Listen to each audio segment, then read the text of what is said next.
Who is Laila Harré? A lifetime social justice activist, a trade unionist, a feminist, and somebody who really cares about the opportunities for young people in this country and can see too many people missing out on the opportunities that the digital age could be providing.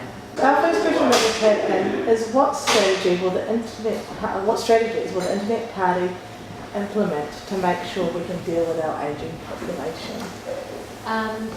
Well, for one thing there are already strategies in place to sort of manage the costs of superannuation and so on. But I think that people have grossly underestimated the direct sort of costs and effects of sort of declining health among older people, and that's a real concern to us. So our health policy is very strongly focused on two things. One is on prevention and on health promotion, and the reality is that the only way we're going to manage the escalating costs of ageing is through much better public health policies. A treatment model is not going to cut it. It won't be affordable to provide the same sort of treatment services at the same level with a much greater need. So we must focus a lot more on prevention. The second sort of priority for us in healthcare is a rapid improvement in technology and in using the power of the internet to improve the provision of health services. Thank you. What is the Internet Party going to do surrounding inclusive education? Again, our sort of point of difference, I guess, is our focus on technology and on using the opportunities provided by the internet to improve all our state services and to provide for innovation and sort of economic development. For people with disabilities, the opportunities provided by the internet, by digital tools, are really infinite, and there is a huge opportunity for people with disabilities to innovate in that area. So there's basic stuff like making current digital tools and so on accessible, for instance, to people with who are blind or have vision issues. But there is much more that can be done, and that is a space for innovation that we think disabled people would relish playing in, and we would want to actively support innovation within the disability community by disabled innovators online. So would you consider making a separate funding pool for students who need sign language interpreters different to that of ALL's funding?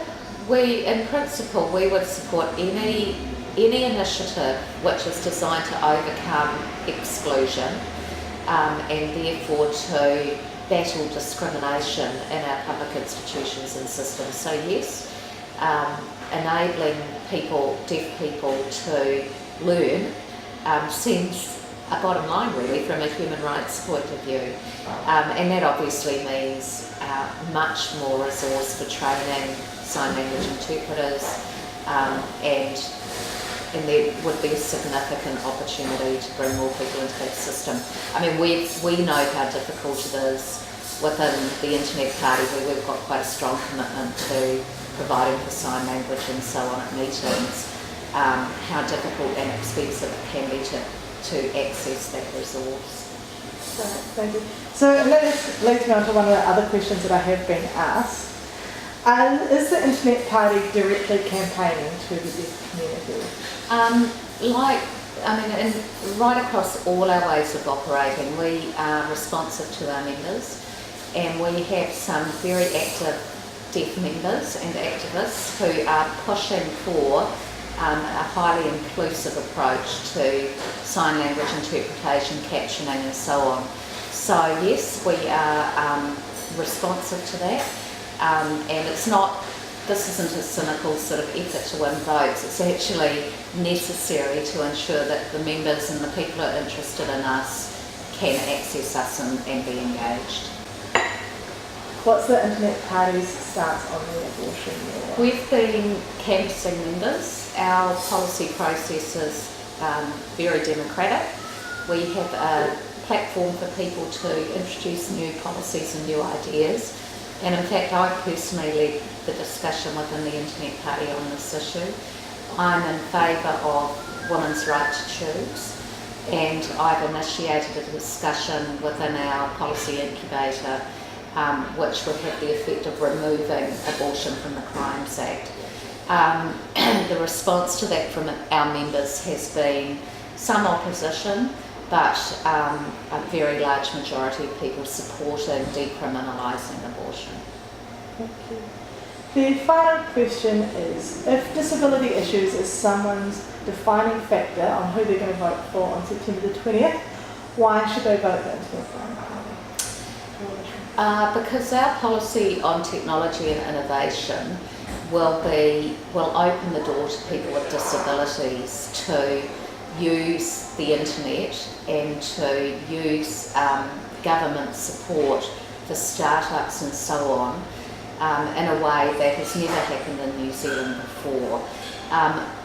That the opportunities for people with disabilities to develop services for people with disabilities, to develop non-disability related services because of the accessibility of digital technology is infinite. So that's why I would vote for the Internet Party, because it's an opportunity to innovate and to take control of this huge digital space that we all now live in. Thank you very much for your time, Laila.